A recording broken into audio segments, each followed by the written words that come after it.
la communauté chrétienne du monde entier commémore l'entrée triomphale de Jésus-Christ à Jérusalem. Que la grâce et la paix nous soient multipliées par la connaissance de Dieu et de Jésus-Christ, notre Seigneur. Amen. Dites à la fille de Sion, voici, ton roi vient à toi, plein de douceur et monté sur un ânon, le petit d'une ânesse. Ils amenèrent l'ânesse et l'ânon, mirent sur eux leurs vêtements et le firent asseoir dessus. La plupart des gens de la foule étendirent leurs vêtements sur le chemin, d'autres coupèrent des branches d'arbres et enjonchèrent la route. Ceux qui précédaient et ceux qui suivaient Jésus criaient, « Hosanna au fils de David! Béni soit celui qui vient au nom du Seigneur! Hosanna dans les lieux très hauts! » Lorsqu'il entra dans Jérusalem, toute la ville fut émue, et l'on disait, « Qui est celui-ci » La foule répondait, « C'est Jésus, le prophète de Nazareth en Galilée. » Bien-aimés, peuple de Dieu, levons-nous pour adorer notre Seigneur. Lève-toi, sois éclairé, car ta lumière arrive. Et la gloire de l'Éternel se lève sur toi. Voici, les ténèbres recouvrent la terre et l'obscurité les peuples. Mais sur toi l'Éternel se lève, sur toi sa gloire apparaît. Des nations marchent à ta lumière et des rois à la clarté de tes rayons. Porte tes yeux alentour et regarde. Tous ils s'assemblent, ils viennent vers toi. Tes fils arrivent de loin et tes filles sont portées sur les bras. Tu tressailliras alors et tu te réjouiras, et ton cœur bondira et se dilatera. Quand les richesses de la mer se tourneront vers toi, quand les trésors des nations viendront à toi. Tu seras couverte d'une foule de chameaux, de dromadaires, de Madian et d'Épha. Ils viendront tous de Séba, ils porteront de l'or et de l'encens, et publieront les louanges de l'Éternel. Louez l'Éternel, vous toutes les nations. Célébrez-le, vous tous les peuples, car sa bonté pour nous est grande et sa fidélité dure à toujours. Louez l'Éternel. Bien-aimés, peuple de Dieu, louons ce Dieu fort et grand en chantant le cantique 36 de notre recueil sur les ailes de la foi. La première, la troisième et la cinquième strophe. Hosanna, béni soit le Sauveur des bonnes ères, qui vient nous plein d'amour, descend du sein du Père.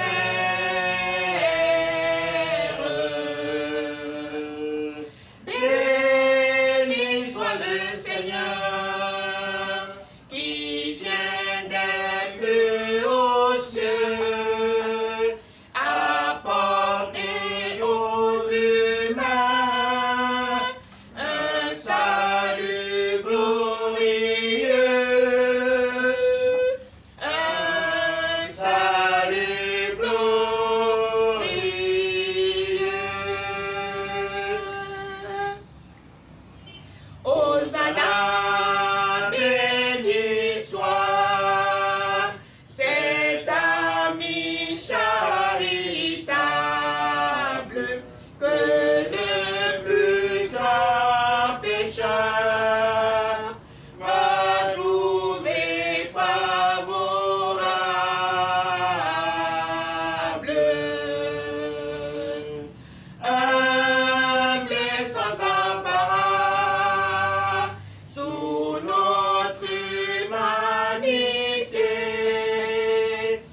Dieu, dont le nom est béni, du soleil levant au soleil couchant.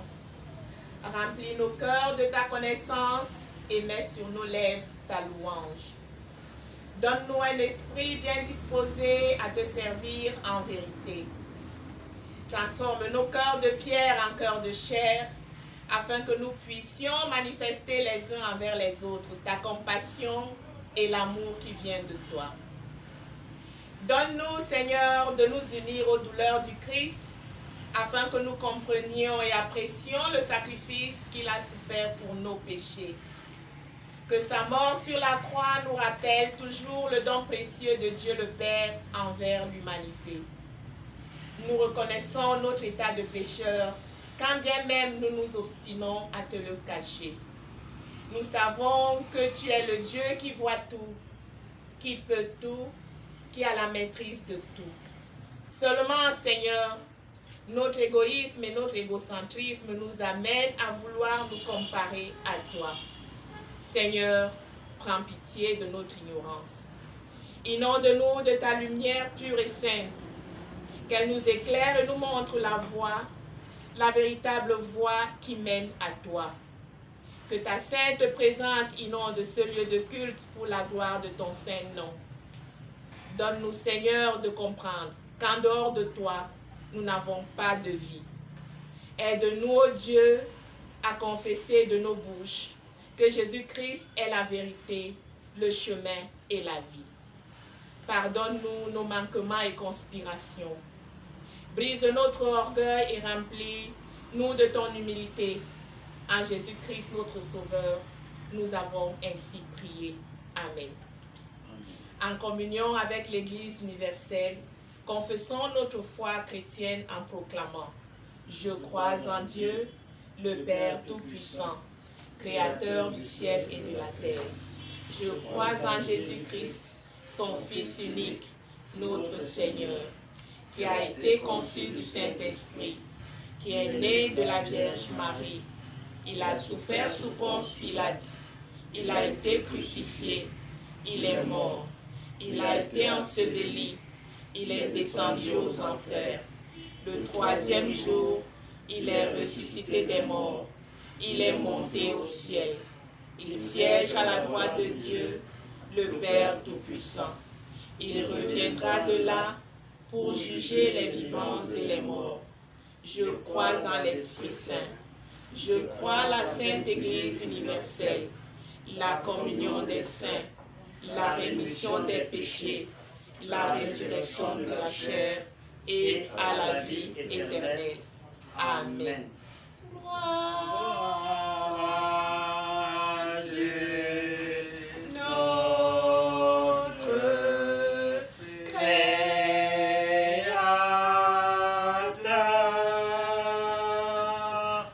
Gloire à Christ, notre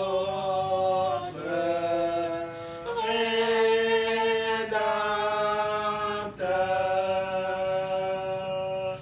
Gloire à l'Esprit consolateur.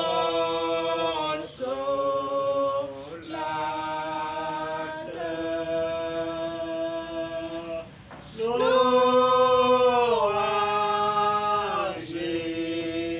gloire au Dieu Sauveur.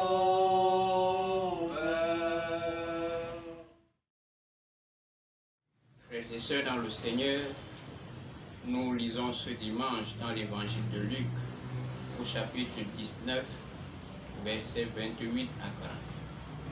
Mais avant cela, unissons-nous dans la prière. Éternel notre Dieu, notre Père en Jésus-Christ, nous te rendons grâce et te bénissons en ce jour particulier. En un jour semblable, Père éternel, la foule des disciples, le peuple de Jérusalem et les transportés de joie ont loué ton nom et acclamé ton Fils.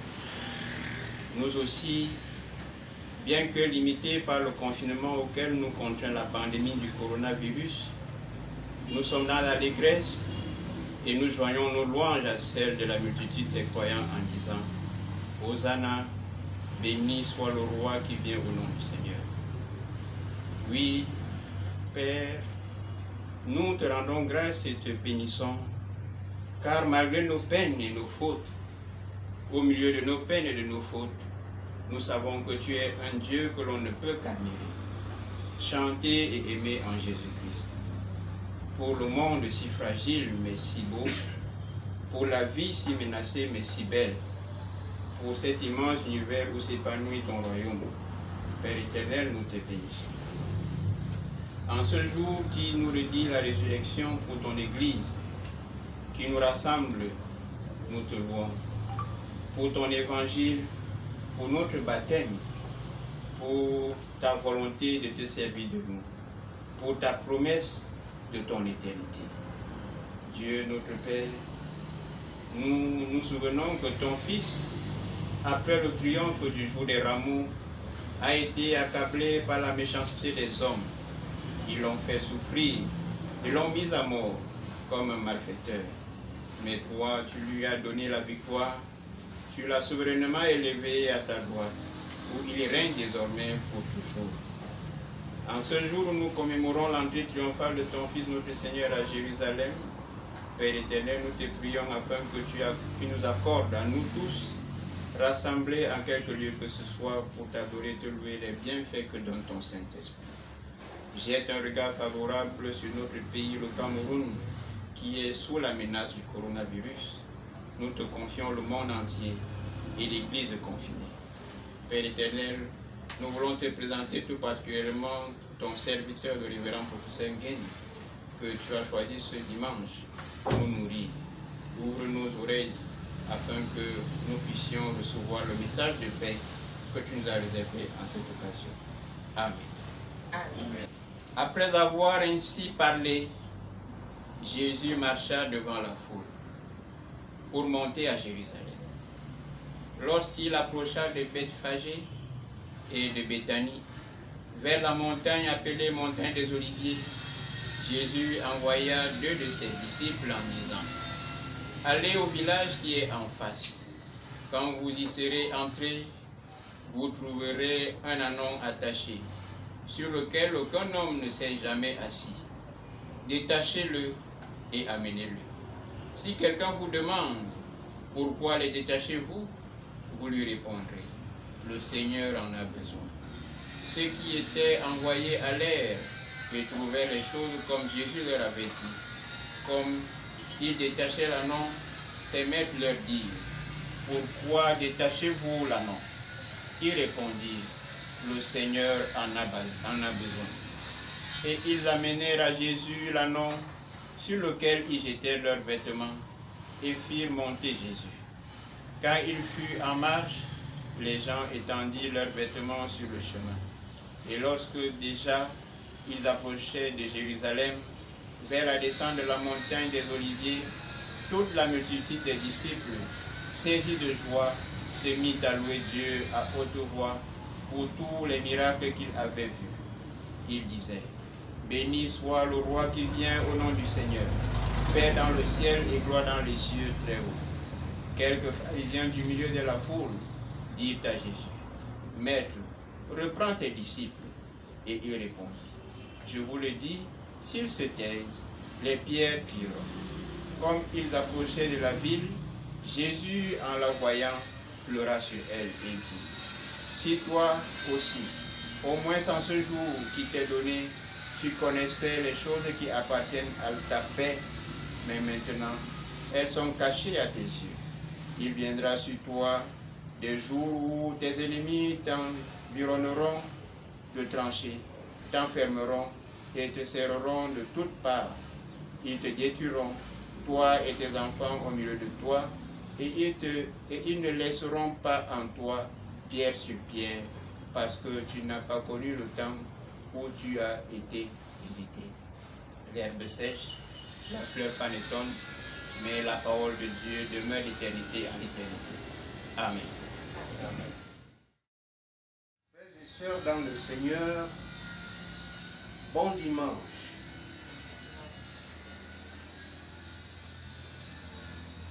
Le récit que nous venons de lire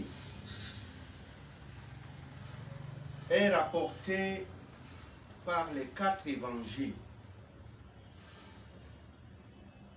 Vous le trouverez dans Matthieu 21, 1 à 9,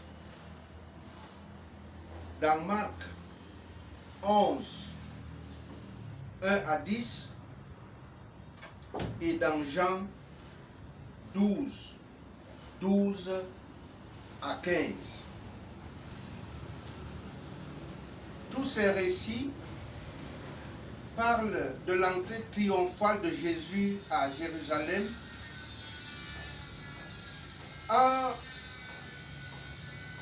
insistant ou en enchaînant avec son entrée dans le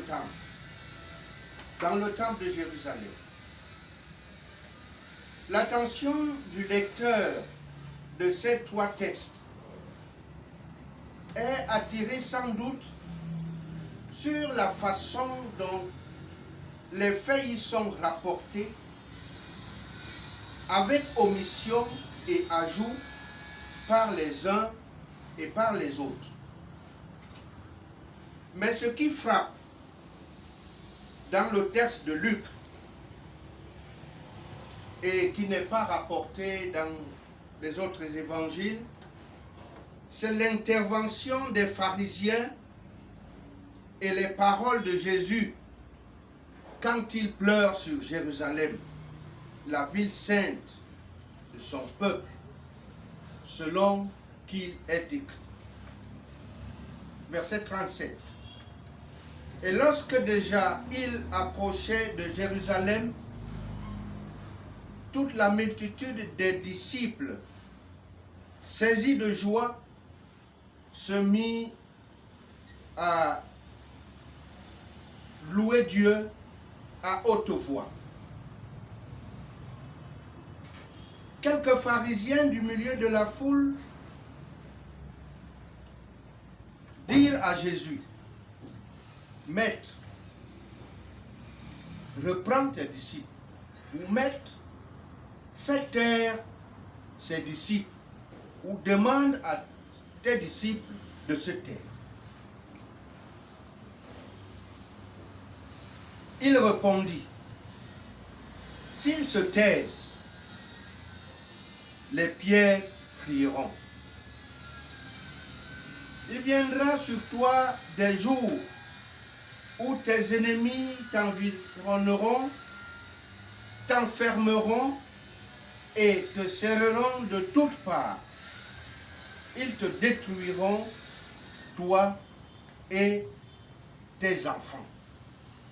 C'est là les paroles qui nous sortent des versets 39, 37, 39, 43 du passage que nous avons lu. Le thème de méditation que je vous propose en ce dimanche de Rameau est le suivant: l'impossible imposition du silence à la louange au peuple confessant de Dieu. L'impossible imposition du silence à la louange au peuple confessant de Dieu. Jésus monte une dernière fois à Jérusalem pour le sacrifice suprême. Après avoir révélé sa puissance, son omnipotence et son autorité au monde, par des paroles et des actes extraordinaires. Paroles et actes extraordinaires qui attirent à lui la multitude. Tous sont convaincus de sa messianité. Ils voient en lui un libérateur et un restaurateur du règne de David, de la royauté de David. il crie de joie devant celui qu'il accepte comme Seigneur et libérateur, disant: béni soit le roi qui vient au nom du Seigneur, paix dans les cieux et gloire dans les lieux très hauts. Mais ce qui étonne ici est que pendant que le peuple exulte de la royauté, de la messianité de Jésus, dans cette même foule se trouvent des gens responsables de la religion qui veulent les réduire au silence. Et c'est bien la demande des pharisiens qui disent: Maître, demande à tes disciples de se taire. Il faut souligner que cette demande ne se trouve pas dans les autres évangiles. Pourquoi? Ce n'est pas notre préoccupation pour le moment. Mais la question qui se pose est le pourquoi de cette demande par les pharisiens, pourtant responsables religieux, qui appellent Jésus maître. Pourquoi demander à Jésus de faire taire ses adorateurs? Pourquoi leur refuse-t-il la joie de la louange et de la glorification de leur Seigneur? Le texte étant muet sur la question, nous refusons toute investigation pour nous en tenir à un constat.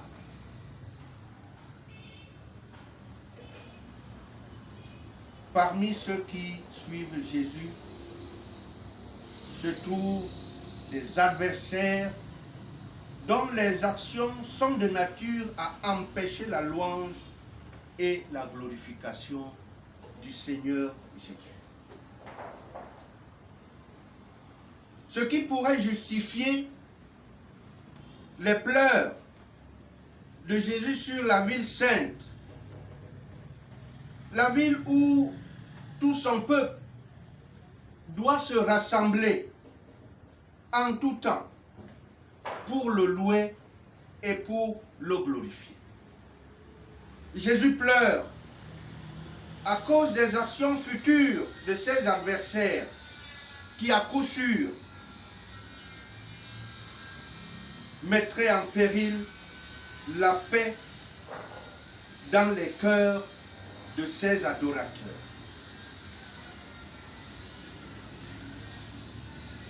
Il dit: il viendra sur toi des jours où tes ennemis t'environneront, t'enfermeront et te resserreront de toutes parts. Jésus pleure parce qu'il sait que les ennemis de son peuple sont nombreux et qu'ils utilisent toutes les armes du diable pour anéantir son action, pour anéantir leur action, leur adoration et leur louange. Jésus pleure parce qu'il voit la destruction future du temple et de son peuple. Mais il prend le temps d'instruire son peuple et de l'avertir de ce futur troublant. Jésus pleure parce que son Église est contrainte à se taire devant les manœuvres du malin. Frères et sœurs dans le Seigneur, Jésus pleure pour son Église dans le contexte actuel. Contexte dans lequel le diable et ses alliés ont affûté les armes les plus puissantes pour faire taire la louange, pour réduire ses adorateurs au silence. Jésus pleure parce que son Église est menacée. Les temps ferment. Alors que les gouvernants n'appellent qu'à une restriction. Si certains essayent encore d'utiliser les nouveaux moyens, les nouveaux outils de l'information et de la communication, d'autres ont pris congé de toute activité qui contribue à la louange et à la glorification du Seigneur. Cependant, la flamme de la louange et de la glorification continue à être maintenue par ceux qui s'entretiennent aux restrictions gouvernementales et qui pensent que c'est le moment plus que jamais de se confier au Seigneur dans la prière et dans la louange. Frères et sœurs, dans ce contexte où l'esprit du malin veut nous séparer de l'amour de notre Seigneur, au moment où les voix de la louange sont réduites au silence, rappelons-nous de ces paroles de Paul dans l'épître aux Romains. Qui nous séparera de l'amour du Christ? Sera-ce la tribulation ou l'angoisse, ou la persécution, ou la faim, ou la nudité, ou l'épée? Mais dans toutes ces choses, nous sommes plus que vainqueurs, car j'ai l'assurance que ni la mort, ni la vie, ni les anges, ni les dominations, ni les choses présentes, ni celles à venir, ni les puissances, ni la hauteur, ni la profondeur, ni aucune autre créature ne pourra nous séparer de l'amour de Dieu manifesté en Jésus-Christ, notre Seigneur. L'impossible imposition du silence au peuple confessant de Dieu. Frères et sœurs, continuons donc à louer notre Seigneur sans crainte dans le cadre prescrit et par l'État et par l'OMS, et dans notre engagement qui nous amène à louer notre Seigneur au-dedans même de nous-mêmes, dans nos maisons, dans nos chambres, que chacun continue à louer son Dieu, à dire Hosanna, béni soit celui qui vient au nom du Seigneur. Car nous sommes convaincus de la victoire finale. Cette victoire que notre Seigneur a eue, même sur la mort. L'impossible imposition du silence au peuple confessant de Dieu. Que Dieu vous bénisse. Amen. Amen. Frères et sœurs, clôturons cette méditation par le cantique 488. 63. Sur les ailes de la foi.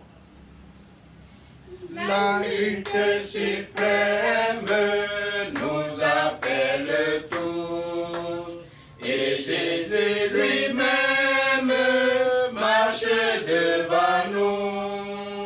Que sa vue enflamme tous ses combattants et soutienne l'âme des plus hésitants.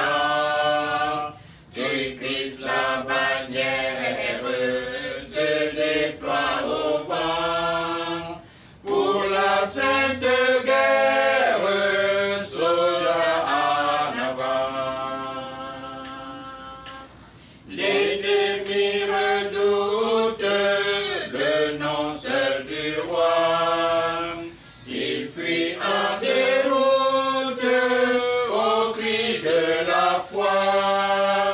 Acclamons ensemble Jésus d'un seul cœur, et que la retraite reste nos vainqueurs.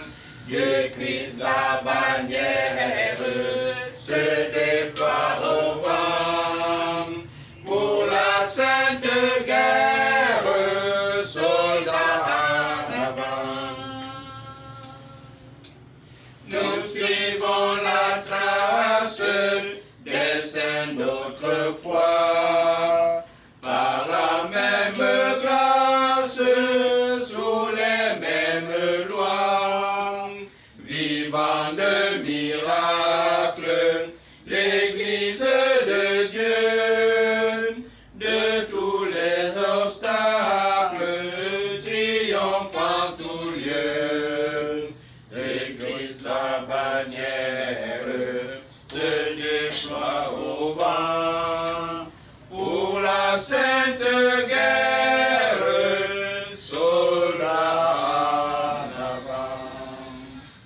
Frères et sœurs, dans le Seigneur, prions notre Seigneur et recevons les bénédictions de sa part. Notre Seigneur est notre Dieu. En ce dimanche de Rameau, nous voulons te bénir et te magnifier de nous avoir fait entendre ta parole et tes enseignements, malgré le contexte difficile dans lequel nous vivons. Nous savons, notre Dieu et notre Père, que tout ce qui est fait pour faire taire ton Église, pour faire taire ta louange, n'est que manœuvre du diable et de ses alliés. Mais, comme ton Fils Jésus-Christ nous l'a dit, si les hommes se taisent devant la gloire de ton Fils, les pierres crieront. C'est justement pour cette raison que tu nous permets de continuer notre communion, notre adoration, notre louange par d'autres moyens. Merci de l'inspiration que tu nous as donnée pour que ta parole et tes enseignements ne soient pas absents de nos milieux. Permets notre Seigneur et notre Père que tout ce que nous vivons sur cette terre ne nous fasse pas trembler, mais que nous soyons toujours rassurés de la victoire finale. Nous savons, notre Père et notre Dieu,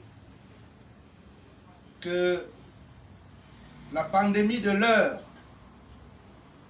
qui nous empêche de nous rassembler avec des frères et sœurs dans ton Saint-Dieu, que cette pandémie sera calmée et sera détruite par la puissance du sang de notre Seigneur Jésus-Christ.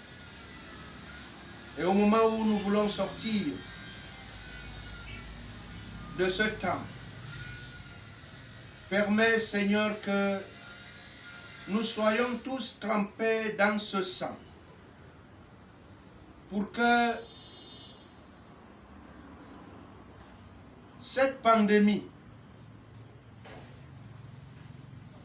ne puisse pas nous atteindre, mais que ce sang nous protège, que ce sang nous revivifie, que ce sang nous donne le courage de continuer à nous ressourcer dans ta parole et à te louer en tout lieu, jusque dans nos forts intérieurs. Notre Père qui es aux cieux, que ton nom soit sanctifié, que ton règne vienne, que ta volonté soit faite sur la terre comme au ciel. Donne-nous aujourd'hui notre pain de ce jour.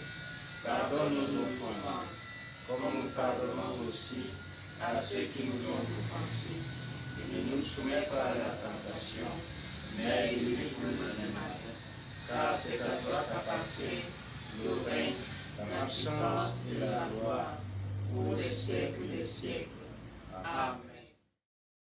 Permets en ce moment que la grâce de notre Seigneur Jésus le Christ, l'amour de Dieu le Père et la communion bienfaisante du Saint-Esprit descendent sur nous tous. Reste dans nos cœurs et nous donne l'assurance de la victoire dès maintenant jusqu'à la consommation des temps. Allez en paix, peuple de Dieu, au nom du Père, du Fils et du Saint-Esprit. Amen. Amen.